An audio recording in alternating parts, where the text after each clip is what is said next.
Hello students और BA second year economics paper second में आज हमारा टॉपिक है growth of public expenditure and it's causes. मतलब सार्वजनिक व्यय में वृद्धि एवं इसके कारण। इसमें सुनिए, यह विश्व के विभिन्न देशों के सार्वजनिक व्यय के आंकड़ों को देखा जाए तो पता चलता है कि आधुनिक समय में सार्वजनिक व्यय में अप्रत्याशित वृद्धि हुई है। सार्वजनिक व्यय में वृद्धि की यह प्रवृत्ति 19वीं शताब्दी में प्रारंभ हुई, लेकिन 20वीं शताब्दी में यह और मुखर गई। मोटे तौर पर सार्वजनिक व्यय के वृद्धि के कारणों को हम 4 भागों में बांट सकते हैं, जैसा कि बताया गया है। सुनिए, नंबर फर्स्ट है, इसमें आता है इकोनॉमिक कॉजेज़, यानी कि आर्थिक कारण। इसमें नंबर फर्स्ट आता है नंबर ए, मतलब इकोनॉमिक ग्रोथ एंड प्लानिंग, यानी कि आर्थिक विकास एवं नियोजन। इसमें सुनिए, ये क्या होता है। वर्तमान में प्रत्येक देश ने अपने आर्थिक विकास के लिए आर्थिक नियोजन को अपना रखा है। आर्थिक नियोजन की सफलता में सार्वजनिक व्यय का काफ़ी महत्व है, क्योंकि आर्थिक नियोजन का संचालन करने के लिए सार्वजनिक व्यय की राशि में वृद्धि करनी होती है। मतलब पब्लिक एक्सपेंडिचर के अमाउंट में इंक्रीज़ करनी होती है। आर्थिक विकास की प्रक्रिया में सरकार को स्वयं अनेक आर्थिक व वाणिज्यिक उपक्रमों का संचालन करना पड़ता है। उनके लिए भी पर्याप्त मात्रा में सफिशिएंट मात्रा में सार्वजनिक व्यय पब्लिक डेब्ट करना पड़ता है। अर्थात आर्थिक विकास के लिए पूंजी निर्माण की गति में वृद्धि करनी होती है। इसमें सार्वजनिक व्यय की प्रभावशाली भूमिका रहती है। आर्थिक नियोजन की सफलता के लिए, मतलब इकोनॉमिक प्लानिंग की सफलता के लिए विभिन्न मदों पर सार्वजनिक व्ययों का उचित प्रबंध होता है। पब्लिक एक्सपेंडिचर का उचित प्रबंध होता है। नंबर बी आता है इकोनॉमिक स्टेबिलिटी, मतलब आर्थिक स्थिरता। इसमें सुनिए, अर्थव्यवस्था में आर्थिक स्थिरता बनाए रखने में भी सार्वजनिक व्यय का महत्वपूर्ण योगदान रहता है। मंदी की स्थिति में सार्वजनिक व्यय में इस प्रकार की वृद्धि की जाती है कि उससे विनियोग, मतलब इन्वेस्टमेंट, पूंजी निर्माण और रोजगार में, एम्प्लॉयमेंट में वृद्धि और अर्थव्यवस्था को मंदी के प्रभावों से मुक्त किया जा सके, उसे एग्जाम्प्ट किया जाए। इसके विपरीत स्फीति के समय उत्पादकीय तथा शीघ्र फलदायक योजनाओं पर सार्वजनिक व्यय को बढ़ाकर, जो पब्लिक डेब्ट्स हैं उनको बढ़ाकर स्फीतिक प्रभावों को कम किया जा सकता है। इस प्रकार सार्वजनिक व्यय के द्वारा मंदी तथा स्फीति को नियंत्रित करके आर्थिक स्थायित्व को बनाए रखने में मदद मिलती है।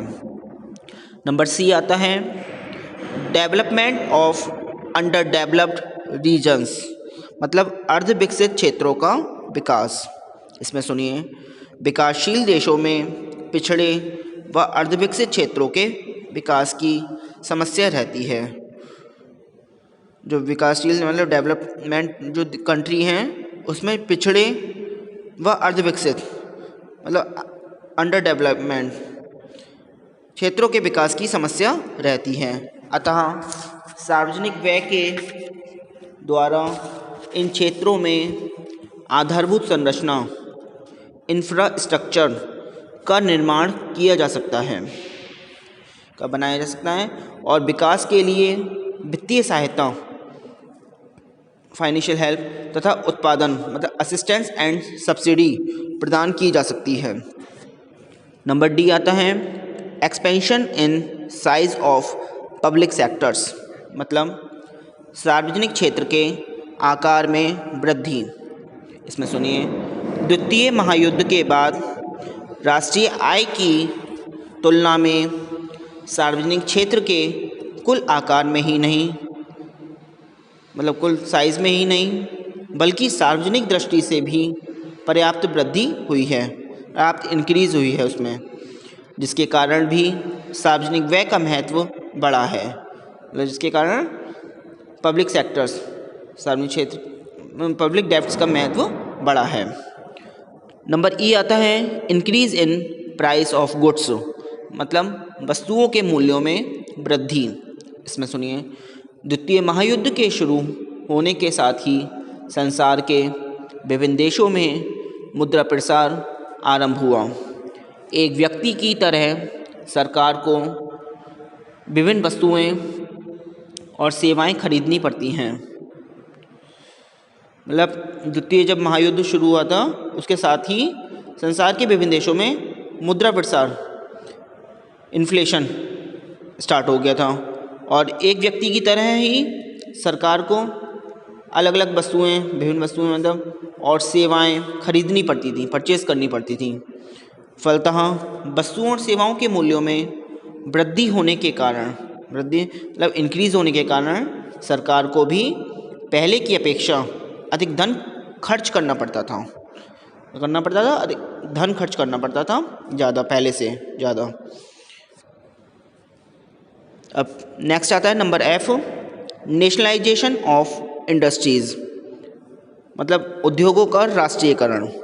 इसमें सुनिए, निर्बाधावादी नीति की सफलताओं और समाजवादी तथा साम्यवादी विचारधारा की प्रगति के साथ साथ सरकारों ने उद्योगों का राष्ट्रीयकरण, उद्योगों का मतलब नेशनलाइजेशन ऑफ इंडस्ट्रीज व सामाजिकरण करना आरंभ कर दिया है, जिसके कारण उन्हें भारी रकम क्षति के रूप में देनी पड़ती है, मतलब एक नुकसान के रूप में, हानि के रूप में देनी पड़ती है। जिसके अतिरिक्त सरकारें स्वयं भी बड़े बड़े उद्योगों की स्थापना कर रही हैं, मतलब अपने आप खुद वो बड़े बड़े उद्योगों की स्थापना कर रही हैं, जिसकी वजह से राज्य का व्यय, मतलब राज्य का खर्च दिन प्रतिदिन बढ़ता जा रहा है। देश में कृषि और औद्योगिक विकास के हेतु प्रत्येक राज्य धीरे धीरे कृषकों और उद्योगपतियों को काफ़ी मात्रा में धन, ऋणदान, अनुदान, यांत्रिक सहायता आदि के रूप में व्यय, मतलब आदि के रूप में खर्च करना पड़ता है। विगत वर्षों में सरकार के सभी देशों में कृषि तथा उद्योग धंधों की उन्नति के फलस्वरूप आय में भी वृद्धि हुई है, इनकम में भी इंक्रीजमेंट हुआ है, जिससे जनता धनी हो गई है, रिच हो गई है। समाज की करदान क्षमता बढ़ी है और सार्वजनिक आय में भी जो पब्लिक इनकम है उसमें भी उसी के अनुसार वृद्धि हुई है। सार्वजनिक आय बढ़ने की वजह से सरकार के पास अधिक धन आ गया है, अधिक पैसा आ गया है और उसकी व्यय करने की क्षमता में वृद्धि हो गई है। नेक्स्ट आता है नंबर जी, टेक्नोलॉजिकल चेंजेस, मतलब तकनीकी परिवर्तन। इसमें सुनिए, सार्वजनिक व्यय में वृद्धि का एक कारण तकनीकी परिवर्तन भी है, टेक्नोलॉजिकल चेंजेस भी है। आज के वैज्ञानिक युग में बड़ी तीव्र गति से टेक्नोलॉजिकल चेंजेस हो रहे हैं। राज्यों को टेक्नोलॉजिकल चेंजेस के अनुरूप आवश्यक मतलब जो ज़रूरत के हैं एक्सपेंसेस वो करने पड़ते हैं। उदाहरण, सड़क परिवहन में स्वचालित वाहनों के आविष्कार के साथ साथ राज्य का सड़कों के विकास पर खर्चा बढ़ता जा रहा है। इसी प्रकार सामाजिक क्षेत्र में महत्वपूर्ण तकनीकी परिवर्तन हो रहे हैं। इस क्षेत्र में वैसे ही खर्चों में वृद्धि हो रही है तथा तकनीकी परिवर्तनों के कारण, मतलब टेक्नोलॉजिकल चेंजेस के कारण और भी एक्सपेंसेस में वृद्धि, इंक्रीमेंट हो रहा है। संक्षेप में, तकनीकी परिवर्तन मतलब टेक्नोलॉजिकल चेंजेस आधुनिक आर्थिक विकास का अभिन्न अंग है। इन परिवर्तनों के कारण, इन चेंजेस के कारण राज्य के व्यय में, राज्य के खर्चों में वृद्धि होना मतलब बढ़ोतरी होना स्वाभाविक है। अब नंबर 2 आता है इसका सोशल फैक्टर्स, मतलब सामाजिक कारण। दूसरा कारण इसका आता है सामाजिक कारण। इसमें 3 हेडिंग है। इसमें सुनिए, नंबर ए सोशल इम्प्रूवमेंट, मतलब सामाजिक सुधार। सामाजिक स्तर के सुधार अर्थात शिक्षा एवं स्वास्थ्य के स्तर में वृद्धि, सामाजिक कल्याण के कार्यक्रमों का संचालन, निर्धन एवं पिछड़े वर्गों का विकास आदि में भी सार्वजनिक व्यय की विशिष्ट भूमिका रहती है, विशेष भूमिका रहती है। नंबर बी है सोशल जस्टिस, सामाजिक न्याय। आधुनिक समय में सरकारें आय और संपत्ति की समानताओं को कम करने पर जोर दे रही हैं। सामाजिक न्याय के इस उद्देश्य की पूर्ति में सार्वजनिक व्यय अत्यधिक सहायक होता है।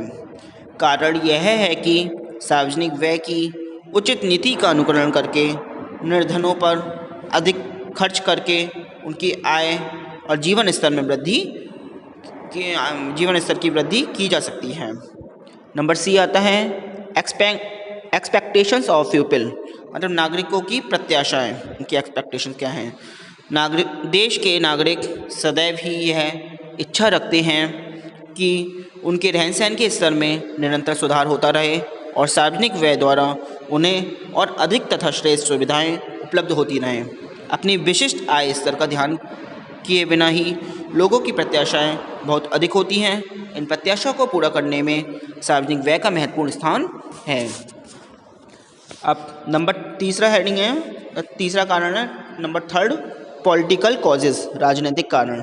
इसमें सुनिए, इसमें ऐसी सुनना है, वर्तमान समय के जनता में प्रजातांत्रिक आदर्श की विचारधारा बढ़ती जा रही है।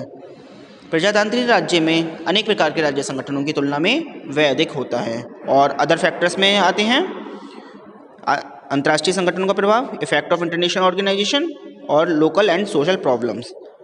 आज के लिए इतना ही है। स्थानीय व सामाजिक समस्याएं। Thank you very much.